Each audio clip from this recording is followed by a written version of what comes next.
Good day, paranormal community, and thank you for partaking in this amazing episode of the Odyssey Files. I'm your host, Michael O'Neill. With me, as always, and I can start to say that again, is my wonderful co-host, Mr. David Soren.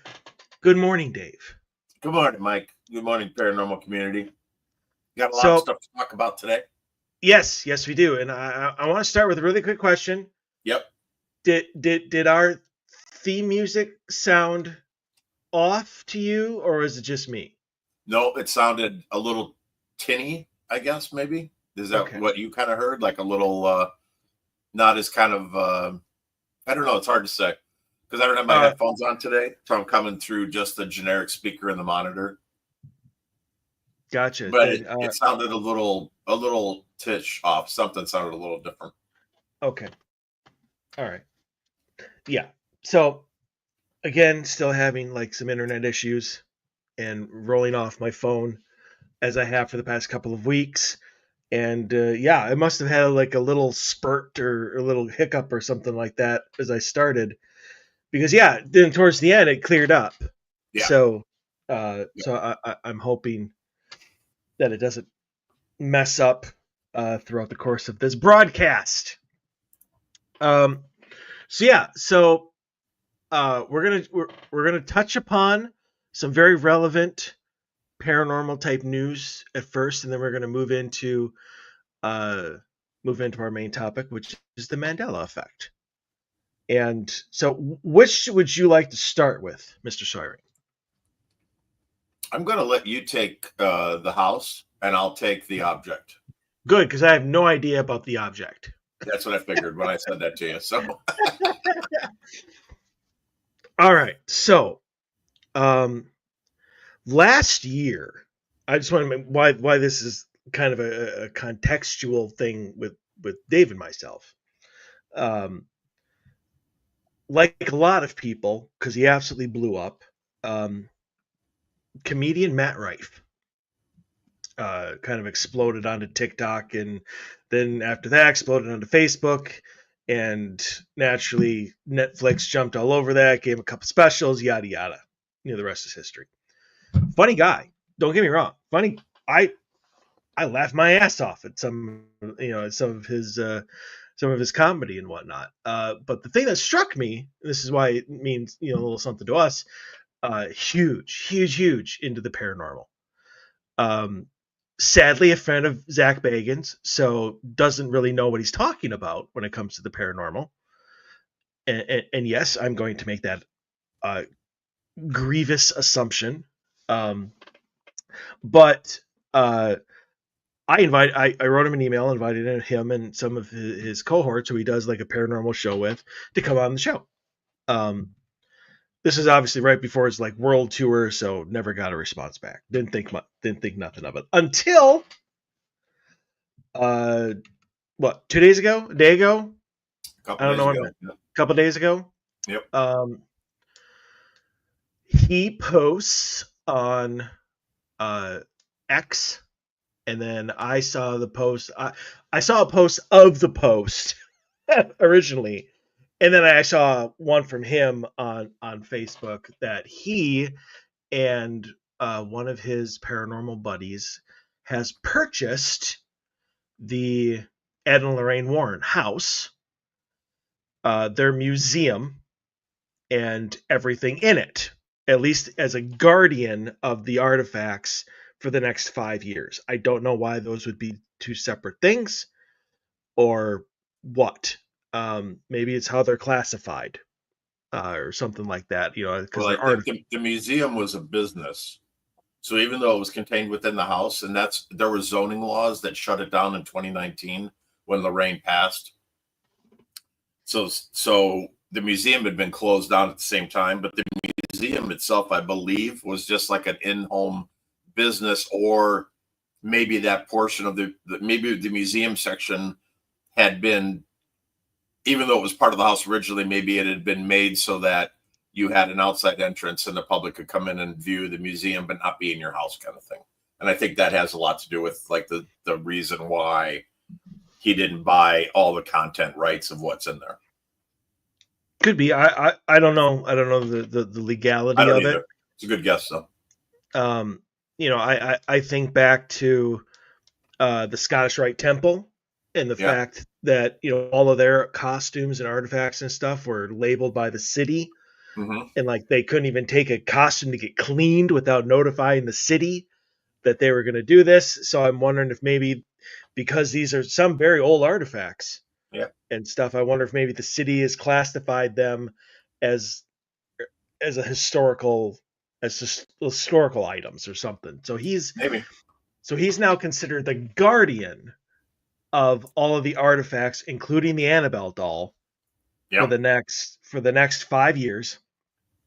Um, and that soon, shock upon shock, he is going to open up the house and the museum to overnight stays and tours. So as he put it, and I don't believe this, like this is such a small part of it, so that people will be able to understand and learn the history of everything. Like you don't need overnight stays for people to learn the history of something. That is to make money. That is And solely to make money. Nice yeah, bullshit line, though. yeah. I mean, if he said we're going to open up the tours again and we're going to make sure everybody understands, like then I would be like, okay, I get that. Good for Yep. you. But Yep. when you add in, but don't worry, we're gonna allow paranormal teams and people to come in and stay overnight and investigate the house and you're no, that is to make money. That is nothing. And you know, I guess if it does right, let's not crucify him now. I guess before he even gets off the feet, but you obviously had an opinion, and I pretty much share it. Uh, and this just I went right back as soon as I read that. I went right back to like Sam and Colby, who I've never paid any attention to whatsoever, No. buying Farrar. And Right. you have all of these YouTubers and you have all these millionaires now who are in the paranormal and think of it as entertainment, and they're buying up all of these haunted properties that have a lot of really good history to them, to have the prices skyrocket if it was already an open thing. And I'm sure in the coming months you're probably going to see a whole bunch of YouTube videos with like Zach Bagans and Matt Rife and everyone like investigating the Annabelle doll. I mean, I can't imagine you're not going to see that soon. I I just hope. Here's what I hope for. As much as I am totally against evil, obviously, and and darkness and stuff, I'm pro light, as everybody knows. This is one of those instances where I hope it's just like a slap on the wrist kind of terror, not like ripping your insides out or inverting you as a physical being type of thing. But th- again, this is extremely reckless. I would have gone to the museum when Ed and Lorraine were alive because I had the confidence that Ed and Lorraine had safeguards in place and things were in control. And even though a lot of those things were used in demonic and they held dark energy and demonic offerings and sacrifices and everything, including Annabelle, she's not the only thing there that's dark. I mean, obviously. I would have gone because I would have felt a sense of safety that with them being there and the fact that they were having everything blessed, um, I would have felt like it was okay to go, not touch anything, not go in there like an ass and start making jokes about Annabelle or anything. Just go in there just to experience it. Right now, what you've got is a YouTuber and a comedian who bought a potentially very dangerous location and are going to open it up for entertainment purposes. And I think that's extremely reckless. And I think that all hell's going to break loose because there are not any safeguards in place. What occurred to me, uh, was it last night, or maybe it was the night that I had read it? I can't believe John Zaffis didn't do anything I about it. I mean, I look at it the same way, and I was just that just popped into my head too. Not so much that Zappa should have taken the items, but it'd be the same thing to me as if John passed and then nobody wanted his estate, and a couple of YouTubers go in and buy his place and go back to the barn and go back to the compound back there where he has all that stuff, and just stop the blessing, stop all of the protection, and just open it up for viewing and for investigation. And it's going to be a foothold for evil. Like I sent you that message back, it's going to be one hell of a buffet for Annabelle, because stupid energy is just going to be like a chocolate fountain for her. And she's a chocoholic, man. And it's just, I just don't see anything good coming out of it. It's just exploitive.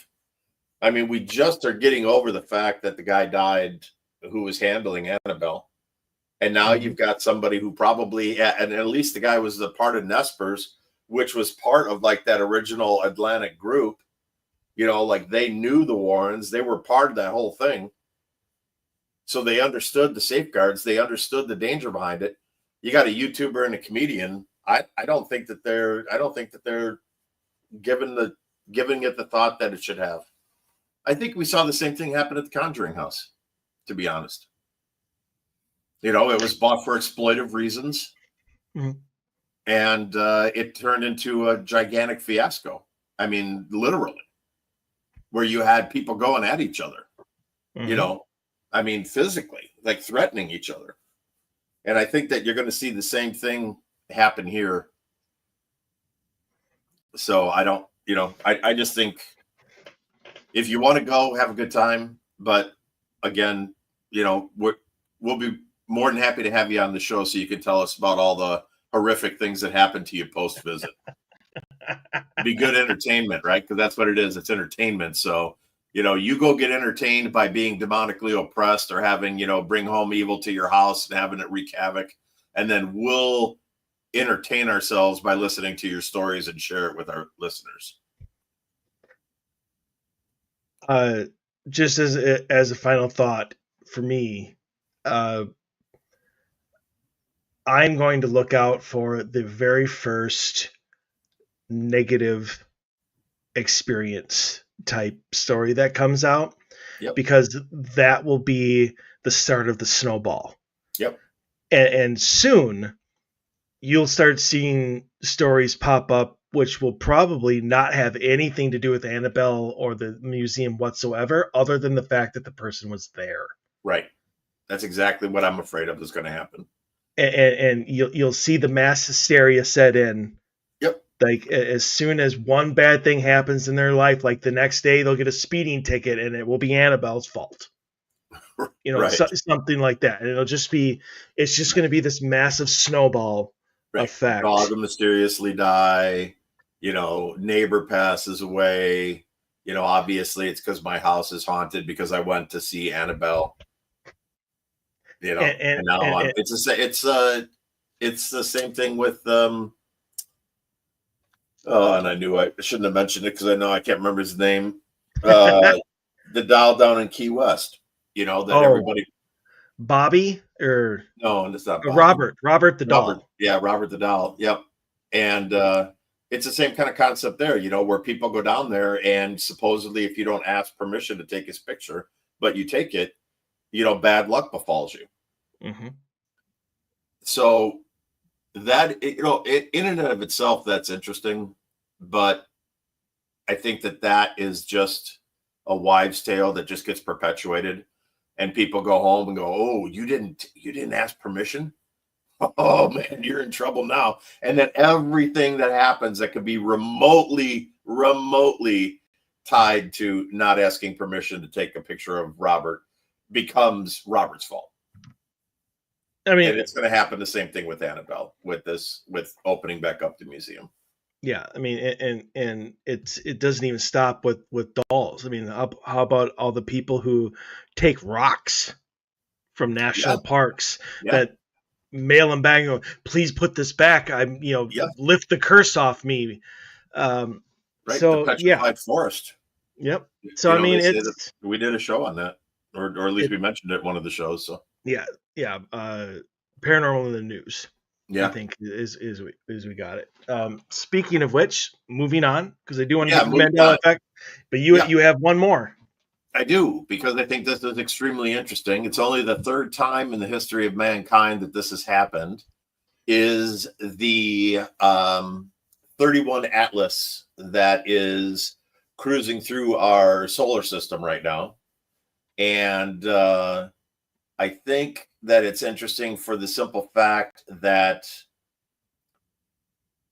the experts are assuming that it's a comet, but nobody really knows what it is. The interesting point about it for me is that it's not affected by the gravitational pull of the sun, and it's on its own path, and it's on a flat linear path going through our solar system, which is not like that doesn't happen, which means that it originated outside of our solar system.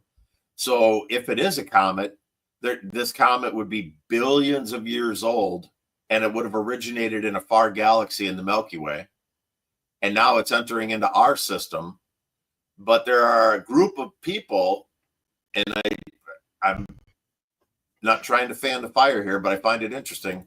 There's been a long time talking here recently, and we talk about it frequently, about the whole, when is the first UFO contact going to happen? This thing is moving through our, I mean, this could be part of the first contact, if it is something other than a comet. I believe it's a coin flip as to whether it's a comet or whether it is something unknown. Everybody wants to label it because we all feel more safe and comfortable when it's got a label. I mean, that's just part of human life. What is it? I don't know. And if you don't know, everybody freaks out because the possibilities are endless. But if somebody from NASA comes out and says, hey, it's fine. It's fine. It's a comet. Don't worry about it. Everything's perfectly fine. And then they leave the podium and they go back to their office and they're like, yeah, so that was, that was easy, but what is it really? What are we really looking at here? And I think that's what's happening right now. So, NASA comes out and says, yeah, don't worry about it. Everything's fine. They make their little statement on their little podium, and then they go back and they're still scratching their heads and they're wondering themselves, is this potentially some sort of interstellar craft that is entering into our system? 7 miles long, traveling at 152,000 miles an hour on a linear path, not affected by gravitational pull. It sounds technical. All that means is that it's free thinking. That's just throwing the numbers out there. It just means that it has the ability to move as it wants to move freely, like a spaceship would. This sounds a lot like, I'm not saying it's aliens, but it's aliens. Yeah, exactly. Yeah. Where were you on the morning when Dave said it's not aliens, but they're aliens? Yeah. Yeah. That'll be a Jeopardy question 20 years from now. Perhaps. I constantly think back to what you're saying with NASA and how everybody likes to feel comfortable and whatnot, and whether it's in a humorous situation or whether it's not so humorous. I keep going back to the beautiful writing of Heath Ledger's Joker. Yeah. In The Dark Knight, when he starts talking about how nobody panics as long as it's part of the plan. If there's a plan in place, nobody panics. Right. But you get rid of the plan and everybody loses their mind. Right. And So when you were talking about how NASA comes out or our government comes out and they're like, don't worry about it. It's going to pass us by. It's not going to be slow down. It's not. It is what it is. It's not going to. It's not going to affect us at all. Then everybody goes on with their life Right. because it's Right. part of the plan. The plan Right. is it's not going to affect us. Right. If You NASA came pass it. out or our government came out and was like, we don't know what this is, people are going to start looting and packing up their shit, moving to the desert or someplace they can hide because everybody's going to lose their mind. Right. Yeah, Um, they're gonna. The sale of underground dwellings is going to skyrocket. You know, it'll be like and Fallout. and so will the price. Yeah, exactly. Yeah, like you can buy an underground shelter right now for, let's say, I don't know what the hell they're, but let's just say you can buy an underground shelter now because nobody wants one except for a few, end of worlders. The doomsday guys, yeah. Yeah, exactly. So you could probably buy one now for 25 grand. If the government came out and said this thing's in our solar system, we have no idea what the hell it is, prepare. Price, you'd add a zero, man. It'd go from 25 grand to 250,000 and overnight, and they'd still be sold out and wouldn't be able to install enough of them. It's the same thing with the companies with the generators for 2000, when it was supposed to be the clock ending. Like, they hadn't sold a generator for the last decade. The same model on the floor type of thing, right? Well, not to a homeowner anyway. Probably sold a ton to business to business, but not to homeowners. And all of a sudden, the scare comes out and says, "Yeah, well, on New Year's Eve, that's it, man. It's over. The clock's going to stop ticking. Nothing's going to work anymore." They sold the shit out of generators, man. It was like the time of your life if you're a salesman. Even if you didn't know how to sell a generator, just be there to answer the phones. Hi, how can I help you? I need a generator. It would have been like that all day. So, Chris Rock, a great comedian, does a great bit yeah, on absolutely. on how drug dealers don't have to sell drugs; they offer drugs. So I think these generators would be like, they don't even have to sell a generator; they just have to have it in stock. Right. And then people call in like, I want a generator. Okay, here's the price. Exactly. So here's something I want to point out too. So with this thing, and this will be my final thought on this, and then we can move on. So, like I said, it's only the third time in our history that we've seen things like this. But I want to point out the first thing that came in was in 2017, and that was the cigar-shaped anomaly that they said that the astronomers and experts argued was potentially an alien probe. And then some of the experts said, oh, it's most likely, didn't say it was because you can't confirm it, just said it's most likely a hydrogen spewing space rock. Okay. All right. I'm still going with alien probe. I'm sorry.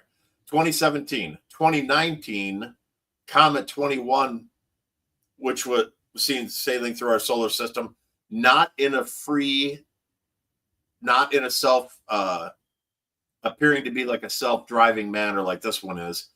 In 2019, it was more in the orbital effect, but we didn't know what it was. So I just want to point out the interesting thing here. The first one was 2017. We've had technology to look at space for a lot longer. It's not like we just turned the telescope on in 2017.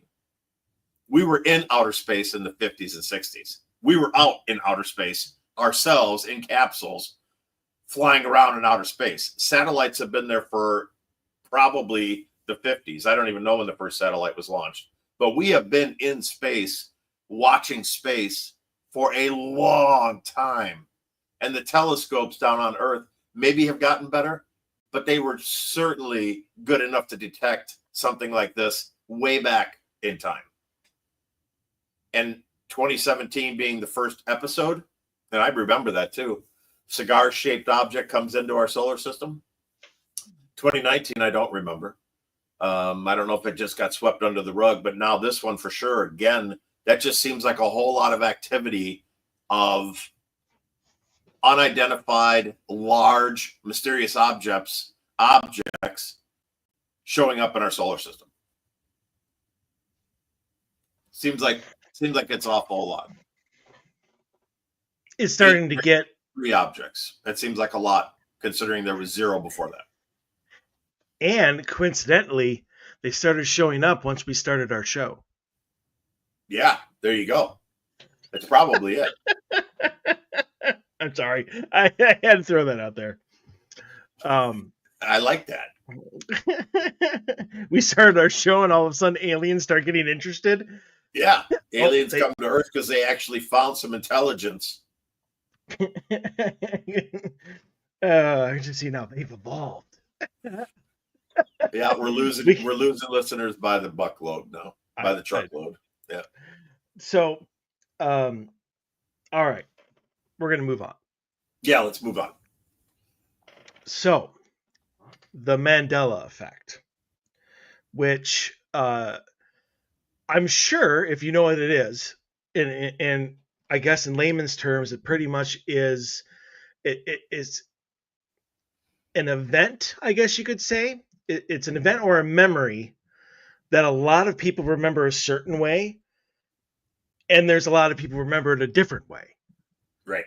And the number one thing being obviously that a lot of people remember Nelson Mandela, the former president of South America, South Africa. not South Africa, not South America, Yep. South Africa, dying in prison. In like what was the 80s? Something like he was that. president from 90. What was he? President from 93 to 99, I think. I'm close. Yeah, but then he got put life in prison because of apartheid, which was basically he fought against racial segregation in South Africa, where, South Africa, you would think South Africa, it's Africa, it's mostly black. It isn't. South Africa is mostly white, or at least the leadership of it is. And so black people there were, treated just like what happened with the African Americans here in our country. And so he fought against that, and he fought for the rights to be able to, have equality, basically. And he was imprisoned for it. He actually got a life sentence, but he didn't serve a life sentence. I think you have those reversed. He did fight against the racism and the discrimination and stuff. Apartheid. Yeah. And then that threw him in prison. It wasn't until he got out that he became president. Oh, that could be. Yeah, because you're right, because he was kind of an activist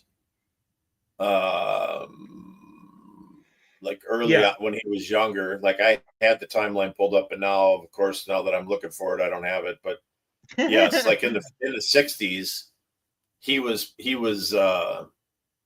the 60s he was tried for treason and part of like a group that they considered like guerrilla warfare type of group and stuff, just trying to do sabotage against the leadership of South Africa. So I'm probably butchering all that. Sorry. Yeah, but a lot of people remember him dying in prison in the 80s.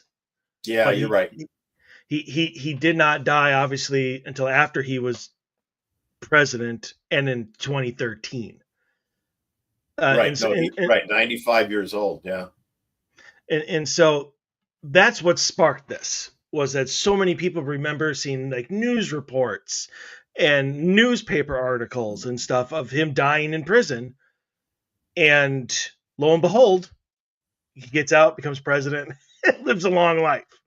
Right. And so that has sparked this humongous controversy of what is real and what do we remember and why do we remember it differently.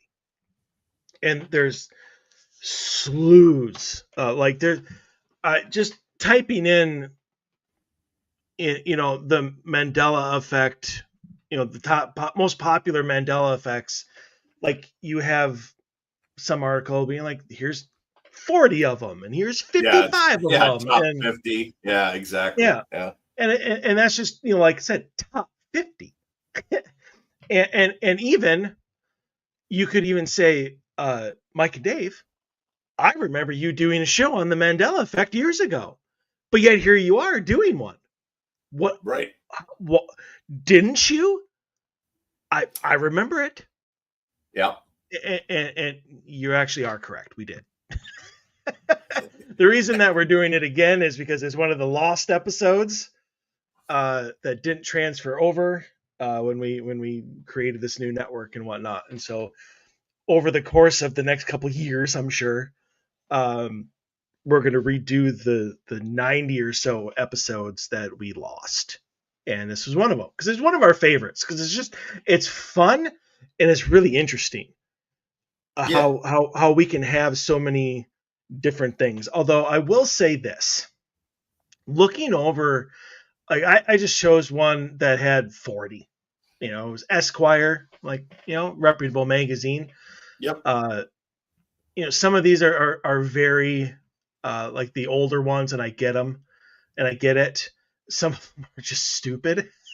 Yeah. Some I lived through, so some of the ones like the Berenstein Bears or the Bernstein Bears. Mm-hmm. Is there a cornucopia on the Fruit of the Loom ad?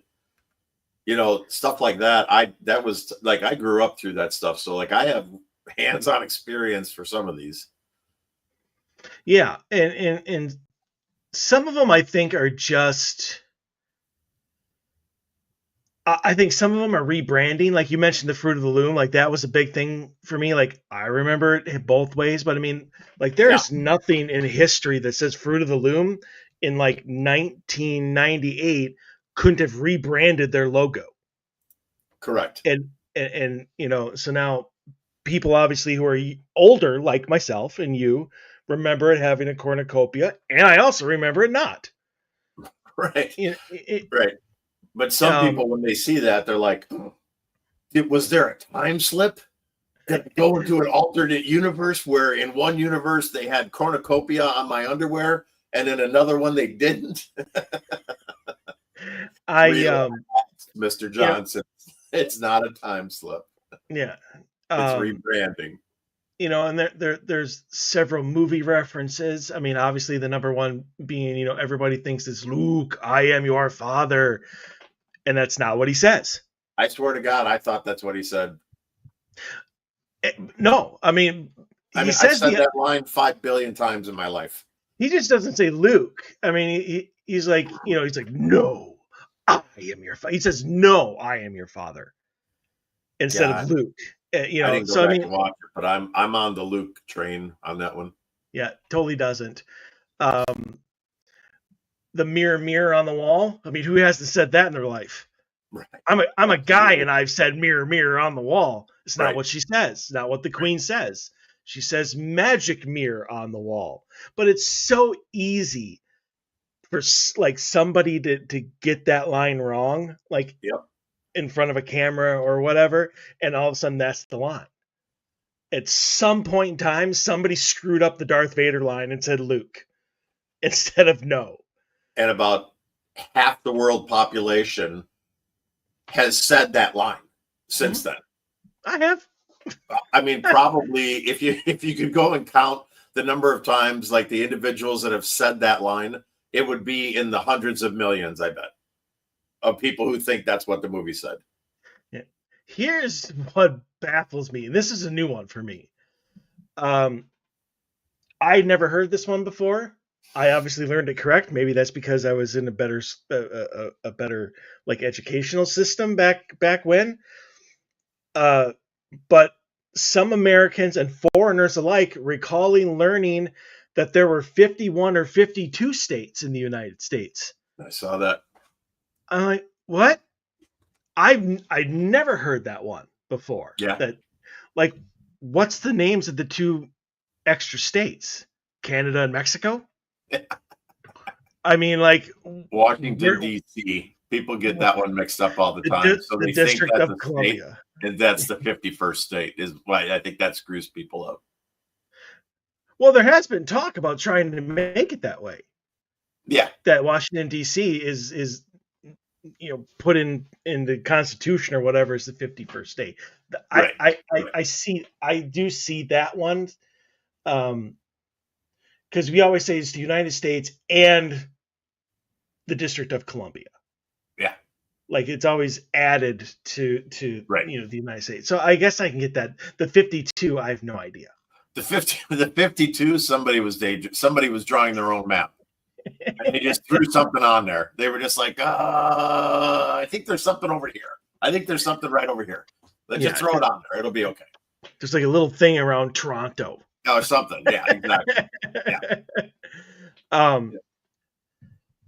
One of my favorites, because I actually looked it up when we did the original show. And that is Sinbad playing the genie. Yeah, Shazam. In Shazam. And like somebody literally had posted a photo, and I can only assume that it was Photoshop. I mean, this was obviously way before AI. Yeah. And stuff like that. But somebody had actually posted a photo of like the video cassette that had Sinbad on the cover as Shazam, dressed as the genie, and even Sinbad is like, yeah, never happened. Never did that movie. No, never happened. Sorry. I'm just as confused as everyone else. But I mean, like, obviously, the theory is that people are mistaking Sinbad for Shaq, which I don't know how the hell they would do that. Who actually did a genie movie called Kazam. Right. So yeah, there's just tons of them, and a lot of them are movie lines. A lot of these are movie lines. Yeah. So here's two things that and there's a ton of them, but the one that really blew me away until I went back and watched it and saw it for myself. You could not have convinced me that C-3PO was not solid gold colored. Like, I never remember him having a silver leg in Star Wars. I don't either. But he does. And I went back and rewatched it, and he's got his right leg is silver. Yeah, I know. There you go. I got you on one. First one. So I was like, I don't remember that.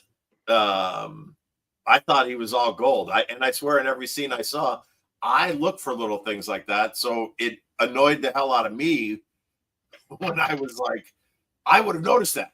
I would have made a comment about that. That's something I would have noticed. Just like I notice all of the typos that are in national publications that I read online. People, learn how to spell or find a different job. Proofread. Send it to a friend. Tell me how this is going. Right, exactly. And here's the other one that blew me away. One of the best songs, "We Are the Champions," of the world. We all think Freddie Mercury belting out "Of the World" at the end of "We Are the Champions," but he doesn't. He sings those lines during the chorus, but not at the very end of the song. And see, I think that as well is probably one of those assumptions. Like C-3PO is 80-90% gold. So we don't pay attention to the fact that one of his legs is silver. Yeah, because the rest of his gold too. Yeah, so it's just from the knee down, like the lower part of his leg is silver, which isn't on camera as much as the rest of them. Right. So it's almost like we're matrixing all of this, because like Freddie Mercury sings "Of the World" like all throughout the song. Right. So why would we not remember him doing it at the end? I always remember. I mean, I've sang along to that song 20,000 times, and I always belt out "Of the World." I mean, because I always figured that's how he sang it. The other one that killed me too was Mr. Rogers. I mean, growing up, I watched Mr. Rogers every day, and "It's a Beautiful Day in the Neighborhood." We used to say that as in school. We'd be like, "Oh, it's a beautiful day in the neighborhood," and everybody would laugh. He never said that. "It's a beautiful day in this neighborhood," is what he said, which totally sucks. And I hate the person who discovered that, because you totally screwed up part of my fond childhood memories. So F you. But I remember it being a beautiful day in the neighborhood. I don't ever remember him saying this neighborhood. Yeah, and again, one person at one point in time, maybe it was him. Maybe at some point in his career, he's got rid of this, It and could be. and, Yeah. and it took off. I mean, you know as well as I do that all it takes is the idea. Right. And I mean, this is kind of like a mass hysteria thing without the hysteria of it. Like, this isn't a Right. bad thing. And I want to bring this up because because one, I put it in the summary of the show, so I have to do it. But uh, I don't know if you would say recently or not, but I have had my own Mandela effect, which Yeah. is which has screwed me up a little bit, or at least it did until yesterday, because I was too scared to go back and look. And I'm going to tell everybody about it because this is weird. It honestly is, because it makes no sense to me as to why there's a difference here. So if anybody uh, knows why this might have happened, please let me know. But about 2 years ago, a little over 2 years ago, um, one of my investigators, Lauren, who is even was even for a short period of time a co-host on the show. So, and you can still see her episodes that she's in on our YouTube channel and all that good stuff. She abruptly quit the team, paranormal team, which I was very, very, very upset with. Broke my heart, like almost literally. It was a terrible, terrible time, and honestly still is. But I digress. So the weekend following her exit, I think she did her thing on Tuesday. So this is the following weekend. I was pissed off, upset, depressed, sad. All the good stuff that people go through. Wanted something entertaining but like meaningless to do, and so I threw in the show Castle, which is Nathan Fillion, Santa Kennick, Kendrick. What anyway, Stana, just like that. Great, great, great show. If anybody has seen it, I'm sure you love it. If anybody hasn't, what is wrong with you? You should. But they have a recurring character that I really enjoy their episodes on, who is a serial killer called 3XK. It seems that it has to be like any cop drama has to have some genius serial killer. Has to. Like, that's just part of the makeup of all those shows. And so I was like, you know what? I'm going to throw in every episode that he's in and just kind of watch the whole thing from beginning to end. I got to the last episode that he's in, where he's doing this big bit against them where he's him, but he's set it up to where he's not. He's some guy named Michael Boudreaux. And ends up kidnapping Beckett, which is Stana's character.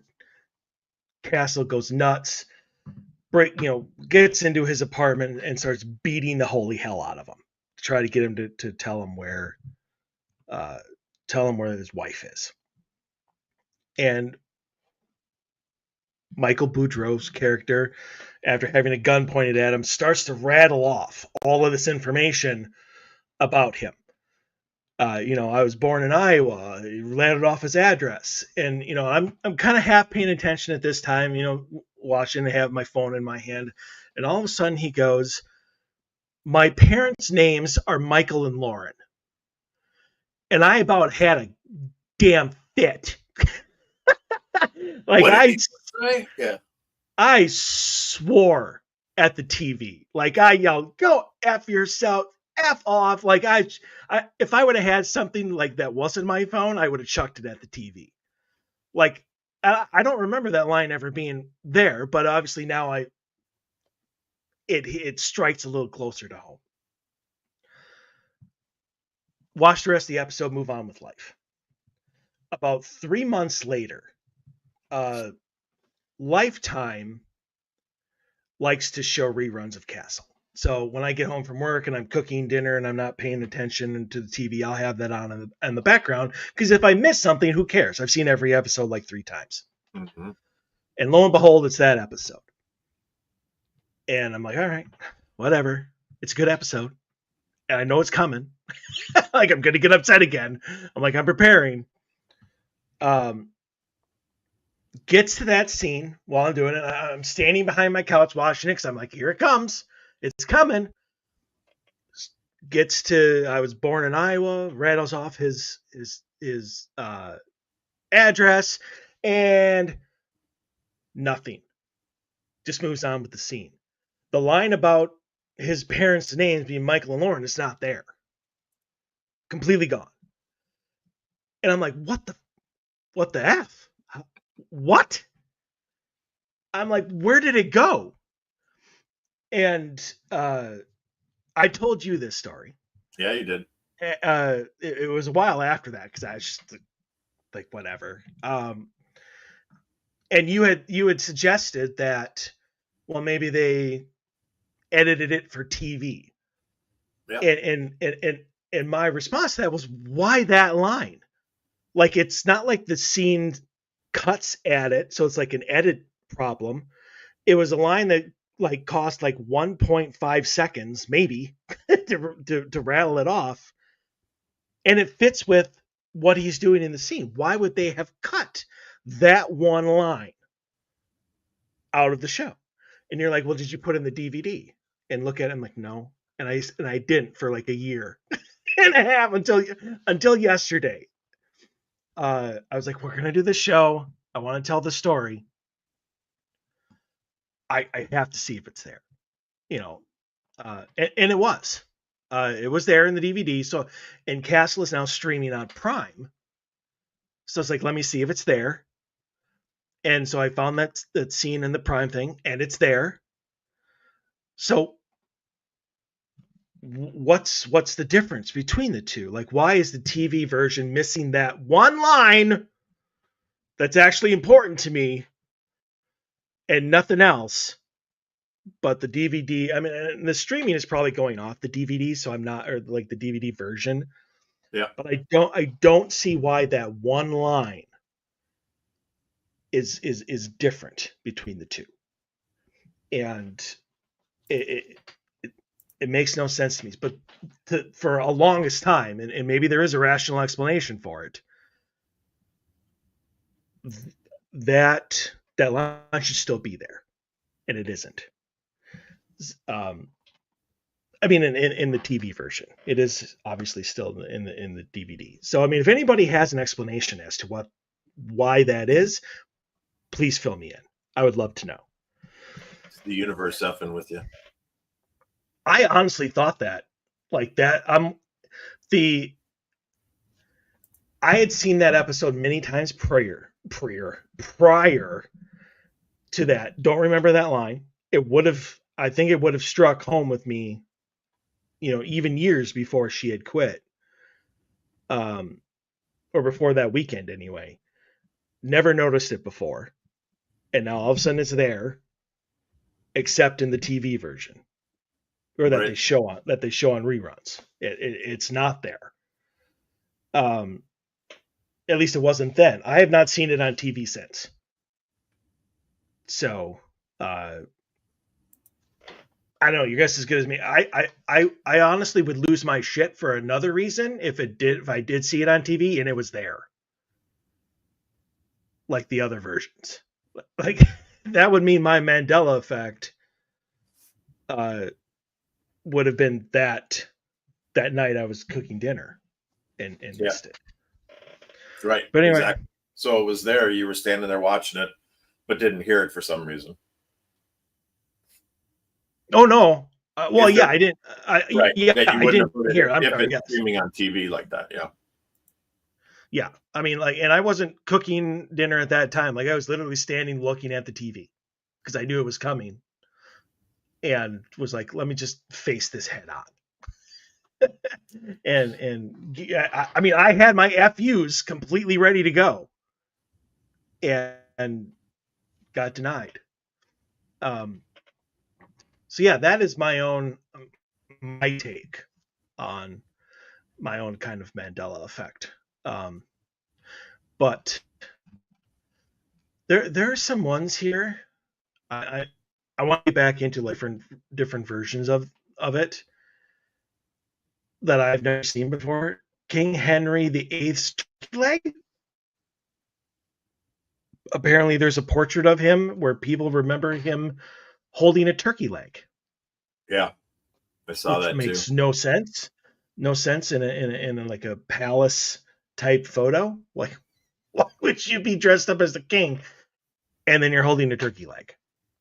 Uh, I think back then it would be showing wealth, power, because all the peasants were starving and all they had to eat were potatoes and bread. And here you got this big, glorious, smoked, juicy turkey leg. It's just a fu in your face to the peasants at the time. I think, Well, that's what it would be. But apparently, apparently it's not that anyway. So, yeah. I was gonna say that that portrait actually doesn't exist. right. There is one of obviously King Henry VIII, but he's not holding a turkey leg. No, but if you look at that portrait, it looks like he's hiding the turkey leg under his jacket at that point. So it actually looks like the handle of it could be the handle of the turkey leg, like he's sliding it under his vest. Looks more like a croissant. Yeah, I saw that picture. I kind of laughed out loud. I'm like, yep, that's what it was. Somebody was like, sir, don't be gloating like that. And he's like, oh, okay. And he slipped it underneath, hid it underneath his vest to see if they were finishing the picture. And they got 2 pictures out of it. So here's one for you. Here's one for me and for everybody, because I've said this line a million times as well. And it supposedly it never happened. And then here's one specifically for you: is Silence of the Lambs. Hannibal Lecter never said hello, Clarice. He said good morning. Now I'm sorry. I'm an educated guy. I can understand if it's a beautiful day in the neighborhood, or it's a beautiful day in this neighborhood, and I got one word wrong but the phrase correct. I can live with that to an extent. I still think it's not this, but but whatever. I'm not gonna go after and argue that one. But this one, how in the hell do you get hello, Clarice out of good morning? And I've said hello, Clarice probably 10,000 times, like in different situations. I wonder, and I've only seen Silence of the Lambs once, and this was years ago. Yeah. But I'm wondering if and you can correct me if he does or not. I wonder if he says that when he makes the phone call at the very end, because he calls her up to tell her that, I can't even remember what he went to tell her, but I wonder if then he was like, hello, Clarice, at that point in time or whatever. And we just attribute it to when they're talking back in the jail cell. I kind of clear. I'm playing the movie in my head right now, and I kind of am. Not the first time she meets him, but like the second time she goes in there, I'm pretty sure it was like, hello, Clarice. Well, apparently like he knew she was. That was the whole point, is like he knew she was coming. So yeah. I don't know. I maybe, maybe I did see that movie at one or two times in an alternate universe, and then came back to our universe, and they just didn't have as good of writers. And he said good morning, which makes it substantially less personal than hello, Clarice. But anyway, the second one for you, and I'm sure you probably saw this one too, but Captain Kirk never said, beam me up, Scotty. The closest he ever got was Scotty, beam us up in Star Trek The Voyage Home, which premiered in 1986. And I swear to God, and I'm not going to go back and watch every episode of Star Trek, although that would not be a waste of time because I grew up watching Star Trek with my dad. But I can think of about a dozen different episodes when he was like on a planet or someplace by himself and needed to get out of it, or was just done doing what he was doing. And he was like, click, click, beam me up, Scotty. And supposedly he never said it.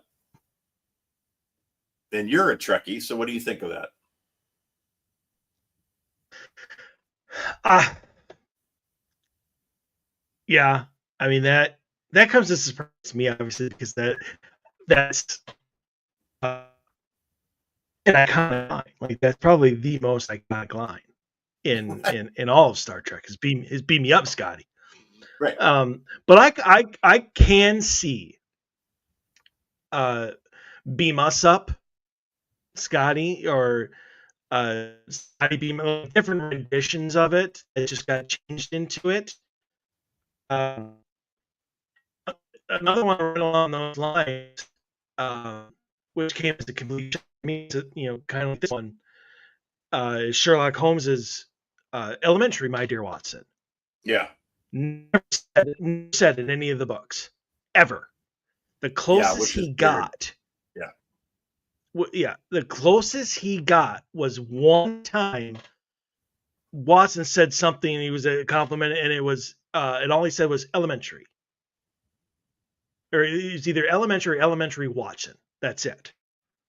One time in all of Sherlock Holmes's books does he ever say anything like that, and it's elementary, my dear Watson. So at one point in time, like I think a lot of these screwed it up or changed it to sound cool, and it caught on. And so I mean, I think probably a good at least 75% of what is considered a Mandela effect is either like a rebranding or somebody just screwing up or misidentifying. We deal with it in the paranormal all the time when it comes to our evidence. Yeah. We see it more than like the normal population would have an opportunity to like see this on a regular basis. Like we see it in anybody in the paranormal can attest to that. Like when you're doing evidence review and stuff, that there's times when things change frequently, until you can kind of get it figured out. And sometimes, and I know this will sound weird, but it happens, and it's happened more than once. Sometimes you can have 5 people in a room who are all experienced in listening to audio, and you can play an audio segment that's a Class A EVP, and all 5 people hear something different. And I find that to be absolutely amazing. And you can't really doubt anybody because, I mean, we've been there and done it, and I've done it with other teams and stuff, and I've done it myself on review, talking to people and have them listen to it. And I'm like, how do you not hear that Class A EVP? And they're like, no, that's not what it says. It says, Johnny, get the milk. I'm like, it doesn't say Johnny, get the milk. It says, I'll be back from the dead. What the hell are you listening to? And it's just it just blows my mind that they, and to kind of, throw that into context, it's our brain that does it. Mm-hmm. We weren't there for the moment. We didn't hear it live. We're listening to it later. We know something's there because we can hear it.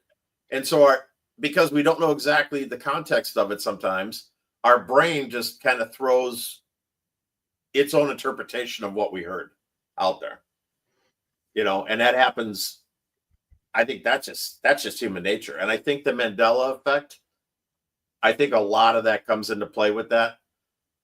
And I think social media really blew this up in the fact that people could post on social media things like beam me up, Scotty, or Luke, I am your father, or just any of it. Looney Tunes, great example. I watched Looney Tunes every day of my life growing up. It was Looney Tunes, Toons, guarantee you. It was not tunes like musical tunes, Tunes. It was Looney Tunes, Toons. I would Apparently. bet, but apparently I'm wrong. But in the universe I was watching TV in it as a child growing up, it was tunes. So, but it's just the way our brain interprets stuff. I mean, that's extremely interesting. And I think you can put to the Mandela effect most of the stuff that we talked about. And if you find this entertaining, look it up yourself, because that we only scratch the surface of like the things that are out there that um that people have misinterpreted or would swear that they've heard it one way or saw it one way and then go back and look at it and they were totally wrong. But it's interesting, there's some really cool stuff out there. Yeah, I think that it's definitely our brains. Because I mean, I'm sure a lot of people, anybody who's on Facebook has seen, the memes or whatever of like the entire paragraph is written incorrectly, and like every word is misspelled or is in a different Right. order on But we can purpose. read it. But we can read it, and I can read it. And Right. they say that it's because our brain doesn't read the entire word. No. And so as long as the first letter and the last letter are in the same place, you can read the word. Isn't that crazy? That's It crazy. is. Yeah. And so I think, especially in how distracted we are nowadays, we have that selective hearing, we have that selective sight where we see only 60% of it, and then our brains fill in the rest. And to make it make sense. And so at some point in time, somebody said something incorrectly due to this. And because going back to the evidence, kind of comparison, I mean, we had to revamp like how we did reviews, because if I listen to something and I hear it one way and I take it off, and before anybody else has a chance to hear it, I go, it's saying get out. Right. That person is going to hear get out. Right. And it turned out that, once we kept it to ourselves until everybody heard it, that I mean, not always, obviously, but a lot of times we all hear something different. Yeah. And that's why we would say, write it down. Listen to it, write it down. Put it in writing. I don't want you to come back to review and just audibly tell me what you heard. I want it in writing, so it's on paper when you come there, so I know what you thought you heard when you actually listened to it. Yeah, I mean, like we just had the review for the Wabasha Caves this past weekend, and there was a lot of times where like Cameron and I heard something different. We could hear it. We knew it was there, just just as you were saying. And he would say this, and then I it didn't match with mine, so I put it on. I'm like, well, I can't hear the G of Right. what you think it is, or the T. It seems like there's a lot in there, like a T or a G or an S, in a word that's missing in order for our brain to put that word in context. I'm like, yeah, I don't hear the T. Or like you, I've done that many times. I don't hear the G in that word. The G is missing, so it can't be that word. That's how our brain hears it or interprets it when we hear it. Yeah, I mean, and that's why we pass it along to everybody, and Right. why I have thrown out countless pieces of evidence just simply because we couldn't agree. Right. I'm like, well, we have the CVP, we know it's here, everyone can hear it, but we have 4 different versions of what it says. I'm like, so how is that ever going to help our client? Or, whatever we're trying to do. How is that going to help our case? And I think that the Mandela effect is, it's interesting, it's fascinating. But I think it's a compilation of misrepresentations, misidentifications, and just matrixing. And I like what you said earlier, about like with the bringing up the first and last letter on the words and stuff, because I think that in the same train of thought with that, everybody's in such a hurry these days, which I don't understand, because technology has made our lives so much more simple than it ever was. So you're not in a hurry. If you weren't on your own phone for 5 hours a day, there would be plenty of time in the day for you to get shit done. So don't even get me started on that one. I'll be on my high horse for about 6 hours. But my thought is, with everybody thinking like, oh my God, I gotta hurry up. I gotta get this done. I'm busy. I don't have time. So when they hear something, to your point, right, 60% of it is there, 40% your brain interpolates and creates the final thought. Maybe that's what's happening at times. Maybe people live their lives like, I'm so busy. I don't have any time. I don't have time. That maybe their brains are filling in the rest of the line from the movie, or the final details in the photograph. Maybe their brain is filling that in. And then that's how they remember it as being real, because that's what their brain told them that was real. And I'll give you a perfect example of this. Is the first time I was ever reading something, I was on Reddit, and it was in one of the categories that I really like. Then I was following like some paranormal stuff and some UFO. And there was this long UFO post, but it was really well written. So I read it, and I was really into what was going on. And then at the bottom, it says like TLDR, I think it is, right? And it has this. So I'm talking like 4 paragraphs of really good detailed data. And then this little thing at the bottom, it says TLDR with like 3 sentences of horse shit. And I'm like, what in the hell does TLDR mean? So too long, didn't read. Too long, didn't read. I'm like, you lazy MFers. I said it out loud. First time I think I threw my phone across the room the first time I ever saw that. I was so pissed off and disgusted. I'm like, you are not too effing busy to read something. Stop with the bullshit. Our society is tanking, man.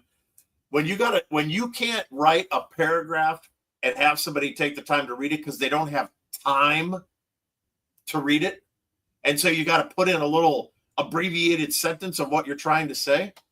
Give me a break. Jesus Christ, man.